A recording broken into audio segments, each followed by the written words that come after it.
नक्कीच अवघे काही तास राहिलेले आहेत मुख्य प्राण प्रतिष्ठा सोहळा होण्यासाठी। अयोध्या नगरी जी आहे ती सज्ज झालेली आहे। एका बाजूला राम मंदिर परिसरात धार्मिक विधींना तयारी सुरू झालेली आहे, धार्मिक विधी देखील आता सुरू झालेले आहेत आणि दुसऱ्या बाजूला अयोध्या नगरीतील एका लाडूच्या कारखान्यात आहे। आपण जर बघितलं तर या ठिकाणी तब्बल 13,50,000 लाडू जे आहेत बेसनाचे ते भक्तगणांना वाटण्यात येणार आहेत। उद्या एकदा प्राण प्रतिष्ठा सोहळा संपला की त्याच्यानंतर हा सगळा प्रसाद वाटप जो आहे तो करण्यात येणार आहे। या ठिकाणी आपण जर बघितलं तर बेसनाचे लाडू जे आहेत ते तयार झालेले आहेत।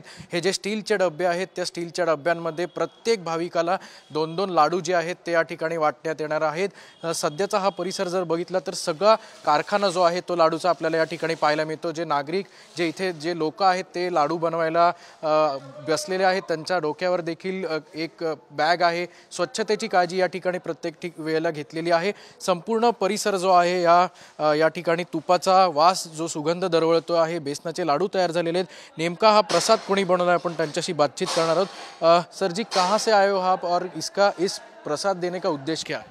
जय श्री राम। रतनलाल अग्रवाल, सूरत गुजरात से आया हुआ हूँ। बाबा का सेवक हूँ, परम पूज्य देवरा हंस बाबा का शिष्य हूँ, उनका सेवक हूँ मैं।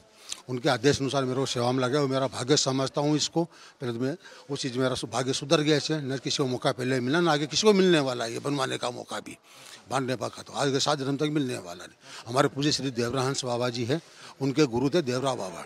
उन्हें 1989 में भविष्यवाणी की थी कि राम मंदिर सबके सहयोग से बनेगा, पूरी भूमि राम की उतनी जमीन पूरी मिलकर रहेगी, इसमें कुछ नहीं होगा। राजा अग्रवाल ने पूरा हाथ था, राजीव गांधी से ताला उन्होंने खुलवाया था 92 के अंदर उस टाइम के ऊपर। तो उसके बाद में उनके शिष्य देवरा हंस बाबा, पूज्य श्री देवरा हंस बाबा, उनकी आत्मा 2 है दोनों की, भले प्राण एक है, प्राण दोनों का एक है। तो देवरा हंस बाबा ने सदगुरुदेव भगवान अपने देवरा बाबा का निवासी संकल्प पूरा होने उपलक्ष्य के अंदर 1111 मन लड्डू यानी 4440 किलो उसका नग हो गया 13,50,000 प्लस। वो नग लड्डू उसमें से अपने को 11,000 जो आमंत्रित सदस्य रहेंगे अपने उनको दिया जाएगा, जो अपने राम मंदिर भिजवा दिया गया। आपण बघू शकतो की भक्तिभाव जो आहे तो या ठिकाणी आपल्याला पाहायला मिळतोय। 13,50,000 लाडूचं जे सगळे बनवलेले आहेत ते आता उद्या राम मंदिरात जातील, पहिला प्रसाद चढवला जाईल आणि नंतर त्या ठिकाणी जे येणारे भाविक आहेत, जे सामान्य भाविक आहेत, निमंत्रित आहेत, त्यांना या स्टीलच्या डब्यात प्रत्येकी 2-2 लाडू देण्यात येणार आहेत।